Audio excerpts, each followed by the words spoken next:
नमस्कार, मैं सोनम सिंह आप सभी का आपके अपने इस यूट्यूब चैनल में स्वागत करती हूँ। अगर आप चैनल में नए हैं तो चैनल को लाइक, सब्सक्राइब और शेयर करना ना भूलें। भाषा संप्रेषण हिंदी में सीटेड पेडोलॉजी का क्वेश्चन नंबर 61 से हमें स्टार्ट करना था, तो चलिए स्टार्ट करते हैं। और ये क्वेश्चन आपके एग्ज़ाम की दृष्टिकोण से बहुत ही महत्वपूर्ण है, इसलिए आप अनदेखा ना करें और इन्हें अच्छे से पढ़ते रहें। क्वेश्चन नंबर 68, कक्षा सेकेंड की शिक्षिका अपने विद्यार्थियों को पाठ्य पुस्तक से इतने भिन्न भिन्न प्रकार के बाल साहित्य पढ़ने के लिए प्रोत्साहित करती है क्योंकि वह चाहती है कि बच्चे बाल साहित्य के प्रकारों के बारे में जान सकें, तरह तरह की विधाओं से परिचित हो सकें। सी ऑप्शन है आपका, विभिन्न बाल साहित्यकारों के नाम जान सकें, अपनी पठन क्षमता को बढ़ा सकें। तो डी हो जाएगा, अपनी पठन क्षमता को बढ़ा सकें। क्वेश्चन नंबर 62 है, वाणी होती है। यहाँ पे आपको भरना है कि वाणी कैसी होती है, स्थिर होती है या अस्थायी होती है या फिर अस्थायी होती है। तो यहाँ पे हो जाएगा वाणी अस्थायी होती है और लिखित भाषा की तुलना में काफ़ी तेज़ी से बदली जा सकती है।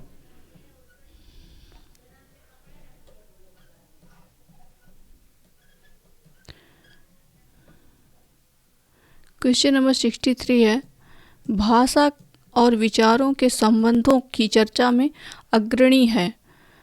तो यहाँ पे वाइगोत्स्की सही हो जाएगा। भाषा और विचार के संबंधों की चर्चा में अग्रणी जो है वो हैं वाइगोत्स्की। स्किनर जो है वो क्रिया प्रसूत अनुकूलन का सिद्धांत इन्होंने दिया है और वाइगोत्स्की साहब ने सामाजिक विकास का सिद्धांत दिया है और पियाजे साहब ने संज्ञानात्मक विकास का सिद्धांत दिया है। क्वेश्चन नंबर 64 है, द्विभाषिक बच्चे विकास, सामाजिक सहिष्णुता और चिंतन में अपेक्षाकृत बेहतर होते हैं। तो यहाँ पे संज्ञानात्मक विस्तृत हो जाएगा। द्विभाषिक बच्चे संज्ञानात्मक विकास, सामाजिक सहिष्णुता और विस्तृत चिंतन में अपेक्षाकृत बेहतर होते हैं। क्वेश्चन नंबर 65 है, यदि सुलेखा रेलगाड़ी को रेलगाड़ी लिखती है और एक भाषा शिक्षक के रूप में आप क्या करेंगे?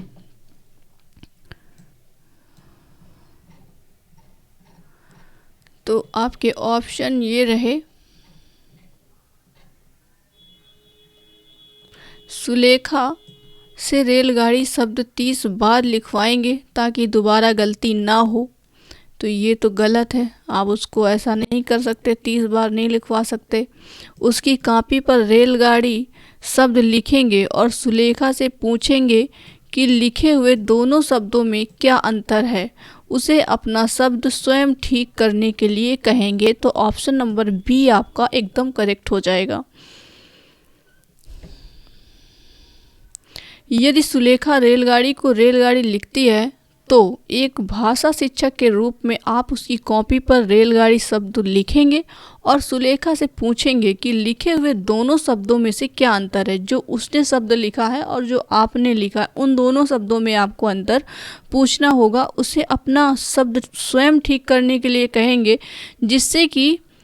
जिसमें उसमें लिखने का सुधार आ सके। क्वेश्चन नंबर 66, तुम्हारे आसपास ऐसे कौन कौन से फूल हैं जिनकी बहुत तेज़ महक आती है? फूलों के नाम अपनी भाषा में लिखो। हिंदी भाषा के इन अभ्यासों का क्या उद्देश्य है? ऑप्शन ए है आपका, पाठ को अपने अनुभव संसार से जोड़ने के अवसर देना और बहुभाषिकता को पोषित करना। बच्चों की भाषा को कक्षा में स्थान देते हुए यह जानना कि क्या वे अपनी भाषा में लिख सकते हैं। सी ऑप्शन कहता है आपका, बच्चों को फूलों और उनकी महक के बारे में विस्तृत जानकारी देना। और डी है, बच्चों से ये जानना कि कितने फूलों के नाम जानते हैं। तो ऑप्शन नंबर यहाँ पे आपका ए सही हो जाएगा, पाठ को अनुभव संसार से जोड़ने के अवसर देना और बहुभाषिकता को पोषित करना। क्वेश्चन नंबर 67, वाइगोत्स्की ने भाषा विकास के संदर्भ में किस बिंदु पर सबसे अधिक बल दिया है? तो सामाजिक अंतःक्रिया, यहाँ पर वाइगोत्स्की साहब ने सबसे अधिक बल दिया है। क्वेश्चन नंबर 68 है, मोना अक्सर लिखते समय शब्दों के अक्षरों को छोड़ देती है, जैसे पढ़ती को पत्ती लिखती है या फिर अभिनव को अनव लिखती है।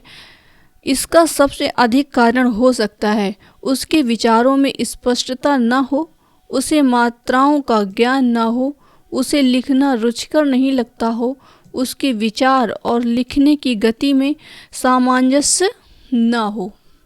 तो आपको बताना है कि इन 4 ऑप्शन में से कौन सा ऑप्शन सही हो जाएगा। तो उसके विचारों में स्पष्टता ना हो। जब उसके विचार स्पष्ट नहीं होंगे तभी वो लिखने में दिक्कत करेगी। क्वेश्चन नंबर 69 है, पियाजे के अनुसार भाषा अन्य संज्ञानात्मक तंत्रों की भांति परिवेश के साथ के माध्यम से ही विकसित होती है।